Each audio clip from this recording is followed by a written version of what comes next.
Suffolk Free Radio, Boston Radio, the views and opinions expressed on Life and Tymes are the views and opinions of the on-air personalities only. These views do not reflect those of Suffolk University, Suffolk Free Radio, or those of the Student Leadership and Involvement Office. Okay, before the show gets started, we got a little word from friend of the show, Age of Information, about this brand new hoodie right here. Everybody should check it out. The future's in the hands of the youth, so how will you take action? Inspired by this notion comes Age of Information's new hoodie, their best item yet. If you think that message speaks to you, look for the hoodie on ageofinfo.com, at ageofinfo on Instagram, or contact me regarding any purchase inquiries. I highly recommend it, people. It's very warm, very comfortable.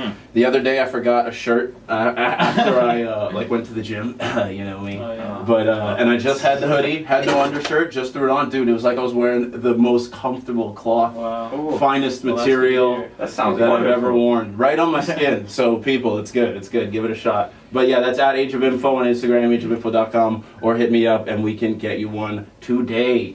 So, here we are, everybody. Welcome to Life and Tymes. This is the second episode of the semester. Sorry about last week. Had a little mishap with my guests, so we had to cancel that show. But we're here, we're back, and we're ready to go. I've got two gentlemen in here with me today. Gentlemen, I am privileged to call friends, I think. I have Mr. Emilio Guido. What's good? What's good? Hello. And Mr. Breje. Hello. Say hello to the up? people, everybody. How are you, gentlemen? How are you feeling today? I'm doing well. I'm feeling good today. Yeah. How are you guys feeling? Yeah, pretty good. Yeah. It's Friday, so the week's over. Oh, absolutely. Right. So- Feeling good. So this is another episode of the Suffolk Scene series here on Life and Tymes, where we have Suffolk and I guess former Suffolk as well, Emilio with you here, and kind of you. We'll get into that. But having artists, musicians, and just people who express their creativity on the show to give platforms to the creative projects, and then also provide an outlet just for explanations, just for any motivations or messages that may be behind the art that you might wish to explore. So I'm very glad to have you guys here. And you good? Yeah. I'm very glad to have you guys here. Thank you for being on in advance. Absolutely. Thank you Good for to see having us, Great man. episode. Thank you. Thanks. It's always Thank a you. pleasure. So why don't we actually start with the hoodies, Emilio, since we had that beautiful ad read in the beginning. Yeah. So what's up? The future's in the hands of the youth. Where is that? Yes. What's that come from? What does that mean? So I've had this design I've wanted to do probably since, what am I, junior year? Yeah. Okay, so I think very early on in sophomore year, probably towards the end of freshman year, I had like the slogan. I wanted to do something with the slogan because I strongly believe, I mean, the future literally is in the hands of us. Like, we are the youth. I wanted, because Age of Information, I mean, the name speaks to us. It speaks to our generation, and I think also, so I wanted to make something that is kind of like, I don't want to, not spark a movement, but like add to a movement of youth culture that we can move on and bring forth. And I just want the future is in the hands of the youth to inspire people like us, as well as give us some kind of responsibility. I think those are the two main things for the hoodie. Yeah, and so for the design itself, for people who can't see it, we'll definitely get a picture with the okay.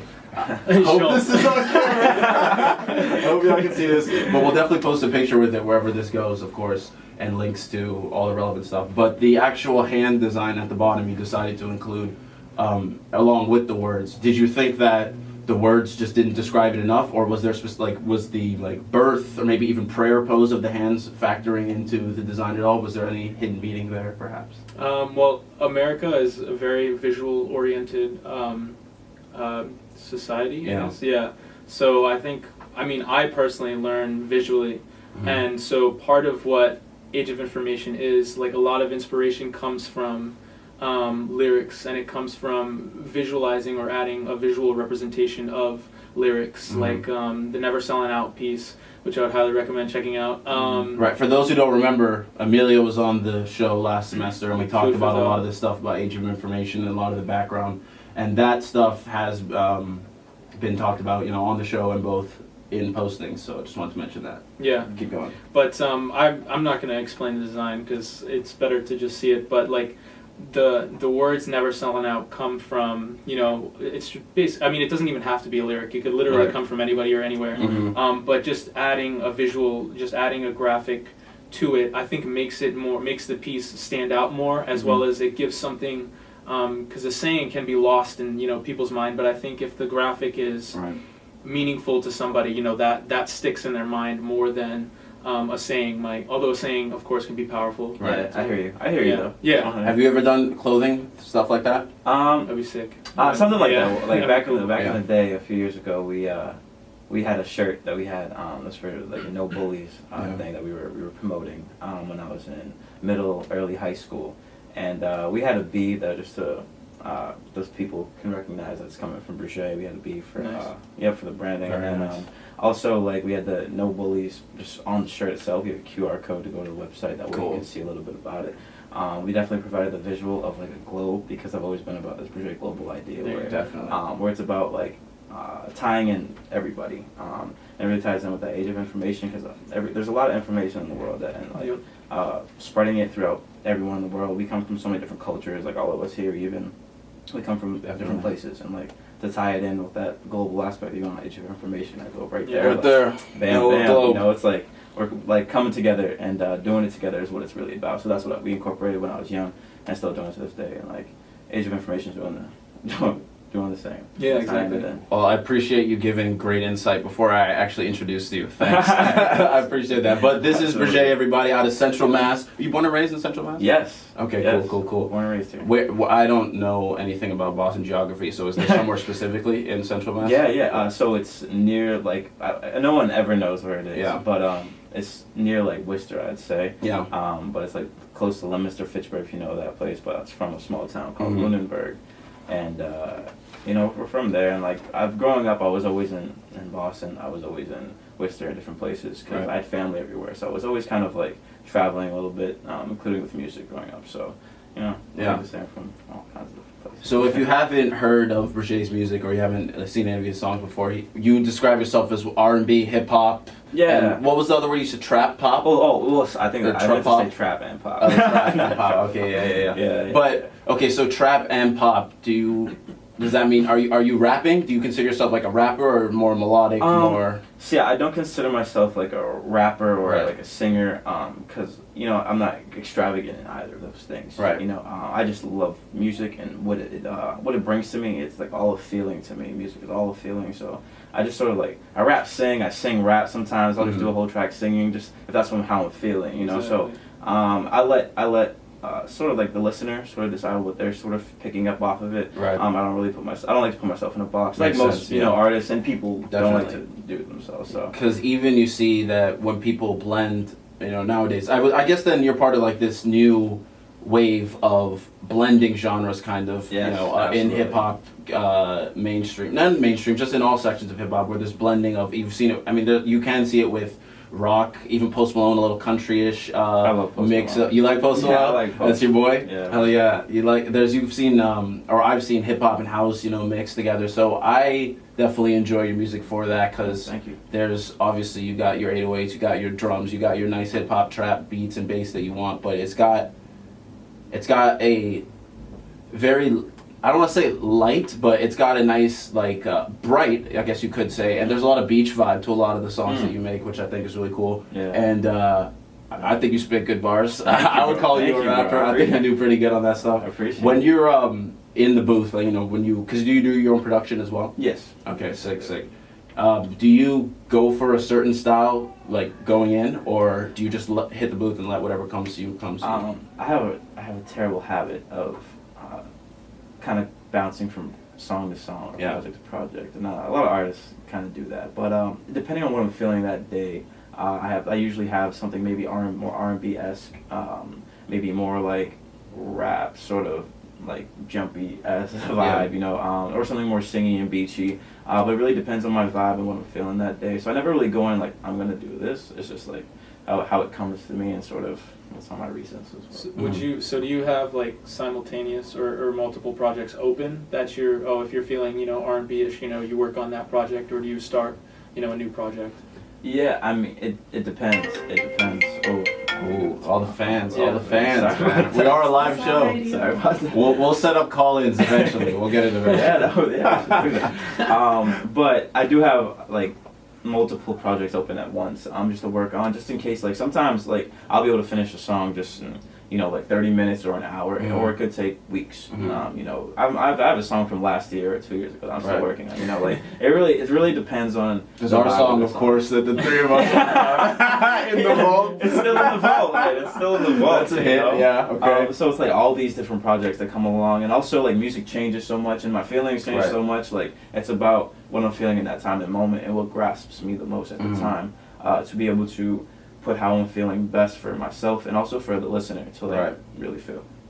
And so you kind of have a following, I would say. Not kind of. You do have a following on. You could just check your accounts. You can see that you're getting the plays, you're getting the views, you're getting the followers. How long have you been what you consider professionally doing music and being part of the business?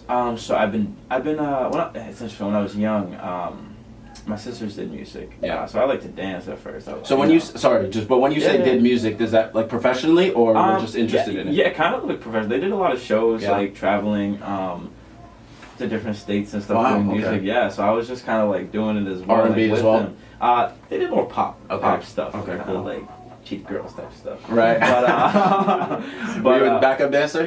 I mean, I came out during one set and I just did like 30-second dances because I was like, I want to do something. For sure. I want to do something. So they ended up kind of like doing their own thing a little bit. I was like, well, I love music. Like, I want to start doing it myself. Yeah.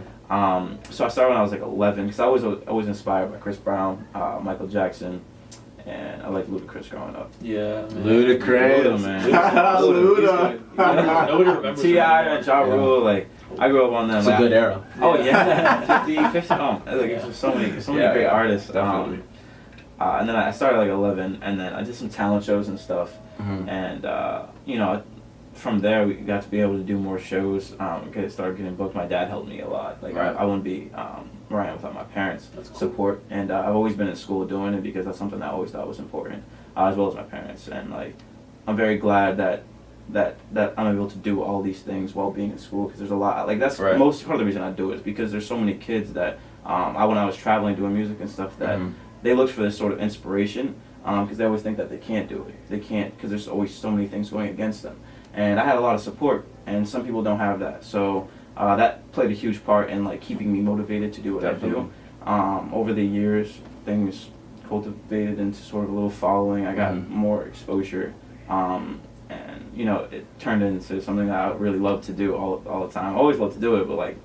Was this mostly locally, or was it bringing you other places? I mean, when I was young, I traveled to Memphis to do a school tour. Cool. To California. It wasn't a school tour out there. It was just some shows set up for me because Universal came to us and recognized what we were doing in schools and making an impact in the kids. And they were like, "You're doing something really nice here, so we want to help out, try to elevate where you are." And that was really, really cool. I got a little distribution there. And are you signed?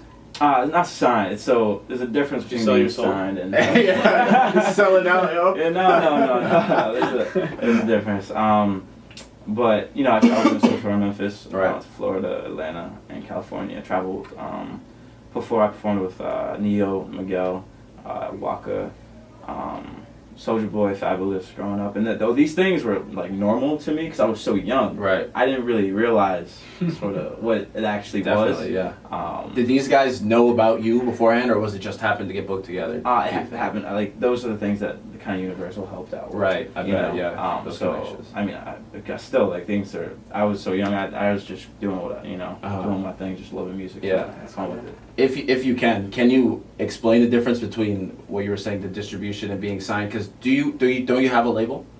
Yes. Okay, so, but that's yours. You're not signed. Well, it's in part. We have a few partners. Okay. And then the distribution. Sorry, what's the name of your label? WPE Music. What does that stand for? World Pop Entertainment. One more time. World Pop Entertainment. World Pop Entertainment. Yeah. Breje the pop star, ladies and gentlemen. That's what. that was a headline back in the day. Yeah. I had a headline next to Justin Bieber as well for the anti-bullying thing. Wow. Which is pretty cool. It's pretty interesting. What is that headline saying? What? It was all the anti-bullying. Basically, both of us like. Doing stuff with it. Gotcha. So did the content of the music relate to anti-bullying, or was it just? No, it was more of a message. It was more of a message that sort of I was feeling. Because when I was in school, because when I saw my friends sort of always feel some way. Sometimes my cousins came to me and like felt some sort of way about it. I was always traveling, doing music. I kind of wanted something to talk about, other than just going up and doing a song. Right. Because I like to talk. Growing up, I like to hang out, to be with people, and also spread positive energy because, you know, I like being optimistic. I like positive energies around me, so I try to. Has there been feedback in your life that's shown you being positive is a better path to take? Like, has being positive carried you through a situation, or is there something that struck with you that if I wasn't positive, then I wouldn't be where I am now? Because just because you say you expressing positivity, it's important to you. I mean, honestly, like my grandma plays a huge role in that. Right. She passed away in 2009. Rest in peace. No, yes, R.I.P. Grandma. But she was always positive through like so much hardship. For sure. And my mom comes from Pakistan, and she came to America. Right, like first generation out. Yeah. She left Pakistan to come here. And you know, my family is really rooted on hard work. And definitely. That's that immigrant mindset, man. Oh, yeah, it's man. true. It's my very mom's the true. same thing. Yeah, they came from absolutely. Nigeria. Well, they went to Toronto in Canada, but it's the same type of mentality. All these immigrants that come into, countries like America or Canada, where they're just happy to be here. Like, for the most part, and I don't think it's ignorant to say this, but for the most part, people are coming to better circumstances when they come here. So that's just their mindset. It's like, yo, we're happy we can be here. Exactly. People trying to find it. Exactly. But sorry, continue. What were you saying? Oh yeah. So just basically like having that like sort of support and like moral understanding. Yeah.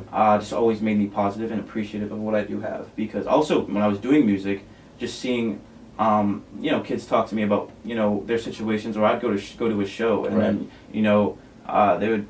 there was like these kids are in like unfortunate predicaments right now.